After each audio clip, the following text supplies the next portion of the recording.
Hello friends, அஸ்ஸலாமு அலைக்கும். இன்றைக்கி வீட்டிலேயே வந்து சூப்பரான பனானா கேக் தான் பண்ண போகிறோம். அதுவும் வந்து ராகியில். அது எப்படி பண்ணலான்னு பார்க்கலாமா? ஃபஸ்ட்டு அது ஒரு பவுலில் வந்து நான் வந்து பனானாவை ஆட் பண்ணிக்கிட்டேன். நெக்ஸ்ட்டு அரை கப்பு நாட்டு சர்க்கரை, அரை கப்பு வந்து சீனி, அதுக்கப்புறம் வந்து ஒரு டீஸ்பூன் வந்து வெனிலா எசன்ஸ், 2 முட்டை, எல்லாத்தையும் வந்து நல்லா போட்டு நல்லா நான் பிளெண்ட் பண்ணி எடுத்துக்கிட்டேன். பிளெண்ட் பண்ணதுக்கு அப்புறமேட்டு அதுலேயே வந்து ஒரு கப்பு வந்து ராகி ஃப்ளவரு, அதே மாதிரி வீட் ஃப்ளவர் வந்து 1 கப்பு, கொக்கோ பவுட்ரு ஒரு 1/4 கப்பு, பேக்கிங் பவுட்ரு வந்து 1 டீஸ்பூனு, பேக்கிங் சோடா 1 டீஸ்பூனு, ஒரு பிஞ்ச் ஆஃப் சால்ட், எல்லாத்தையுமே வந்து சலிச்சு சேர்த்துக்கோங்க.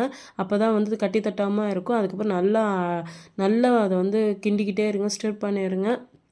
நல்லா கன்சிஸ்டன்சி வந்து ஒரு தோசை மாவு பதத்துக்கு வரும்.